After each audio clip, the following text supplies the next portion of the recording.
The eviction notice surprise. We moved to the ranch to escape the noise, not to dive headfirst into drama. My wife and I had been dreaming of owning a peaceful countryside home for years. When we finally settled into our 12-acre ranch just outside the city limits, we expected fresh air, quiet evenings, and maybe the occasional neighborly chat. What we didn't expect was Karen, the self-proclaimed enforcer of the unofficial HOA. Karen, who lived 2 properties down, took it upon herself to manage the entire community, despite there being no formal. Oh, she had her own rules, her own printed flyers, and even her own clipboard. The first time we met her, she introduced herself by handing us a laminated code of conduct for the neighborhood. My wife barely skimmed it, gave her a polite smile, and tossed it straight into the recycling bin once Karen was out of sight. That small act lit the fuse. For the next few weeks, Karen tried every trick in the book, from passive-aggressive notes about our unapproved fencing to knocking on our door every other day to lecture us about trash can placement. My wife, always calm, always composed, handled it with grace. She had nothing to prove, and Karen had no idea who she was messing with. It all escalated one Friday morning when I came back from town and saw police cruisers in our driveway. Karen was standing there, arms crossed, talking animatedly to one of the deputies. The moment I stepped out of the truck, she pointed at me and said, "There he is. They've been illegally occupying that ranch for weeks. I want them evicted today." The officers looked confused. One of them asked her to calm down while the other approached me for identification. Before I could say anything, the front door swung open and out walked my wife, wearing her standard black slacks, a tucked-in white blouse, and her government-issued badge around her neck. Karen's voice caught in her throat. The officer who had approached me stopped mid-sentence. He looked at my wife's badge, blinked, then said, "Ma'am, Director Bennett?" Karen's jaw practically unhinged. My wife gave a soft but commanding smile. "Gentlemen, I believe there's been a misunderstanding. This property is legally ours, and I'd love to know why this woman is making false eviction claims." The officers instantly switched their posture. "Understood, Director. We'll handle this." And in that moment, Karen realized she hadn't just messed with a homeowner. She had picked a fight with the director of the FBI. Karen doubles down. Most people, when confronted with a massive mistake, like trying to evict the FBI director from her own home, would back off. Not Karen, after the officers politely but firmly advised her to leave our property and not return without legal cause. Karen marched off red in the face, muttering about deep state corruption and federal intimidation. I thought that would be the end of it. But if I had learned one thing since moving here, it was this: Karen didn't back down. She doubled down. The next morning, we found dozens of HOA-style violation notices zip-tied to our front gate, mail post, and even our barn door. "Violation number 12, unregistered livestock," one said.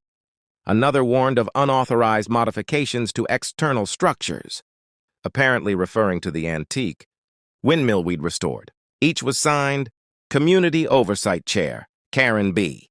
My wife read through the pile with a bemused expression. "You know," she said, "there are actual laws against impersonating a legal entity." I raised an eyebrow. "You're going to go after her officially?" She shook her head. "Not yet. Let's see how far she's willing to go." The answer came 3 days later. While I was hauling hay to the stables, I noticed a small group gathered on the road near our driveway. Karen was standing there with a local reporter and a cameraman, giving what looked like a full-blown press conference. She was waving papers, copies of her fake violation notices, and shouting into a mic, "This is a battle for our community's soul. These outsiders think they can trample our way of life. They brought in government power to silence us." The reporter looked half-interested, mostly confused. I pulled out my phone and started recording. Karen noticed me and raised her voice. "There he is. That's one of them. Trespassers! Squatters!" Before I could even respond, my wife appeared beside me, holding a fresh cup of coffee and her badge again visible. "Would you like me to speak to the press, too?" she asked calmly. Karen froze. The reporter looked between them. "Wait, you're Director Bennett?" My wife nodded. "Yes, and this woman has been harassing a federal officer on private property." Karen's face drained of all color. The cameraman slowly lowered his lens. We didn't need to say another word.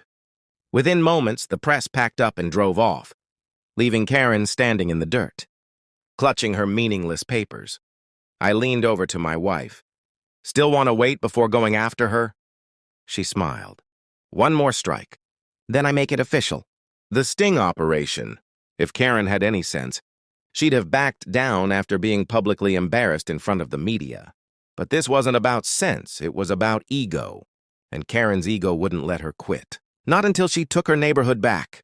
3 days later, I was feeding the horses when one of our neighbors, Mr. Talbot, rode up the hill on his ATV. He was panting and holding a folded flyer. "She's calling a town meeting," he said, "claiming you two are government plants trying to convert our ranch community into a federal surveillance hub." I stared at him, stunned. "Wait, what?" "She's been knocking on doors, stirring everyone up," Talbot added. I told her she was nuts, but, well, not everyone knows who your wife really is. My wife, sitting on the porch swing with a legal pad and coffee, heard everything. She sighed and stood up. "Guess it's time." I looked at her. "Time for what?" She smiled. And when she smiles like that, something serious is coming. Time to give Karen exactly what she's asking for. Later that afternoon, she made a phone call. Not to the sheriff, not to a lawyer, but to the Internal Affairs Division of the FBI. I watched as she outlined the situation with total professionalism, requesting permission to escalate the issue as a harassment and impersonation case. But that wasn't all. She arranged a covert meeting with a local deputy, someone she trusted, to set up a sting. That night, the so-called town meeting took place in the community clubhouse. We showed up fashionably late.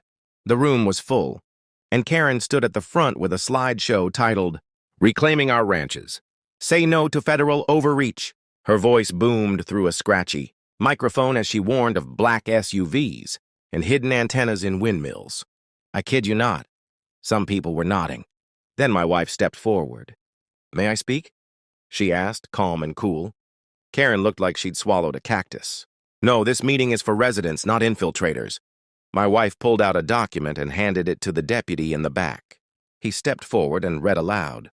"This is an official cease and desist order against Karen B. for impersonation of a governing body and targeted harassment of a federal officer." Gasps filled the room. Karen's face contorted in confusion and rage. "You can't do this. You're the problem." "I'm the director of the FBI," my wife said firmly, holding up her credentials. "You just held a meeting to slander a federal agent. That's more than a problem. That's a federal offense." The room went dead silent. Karen slowly sat down for once with nothing to say.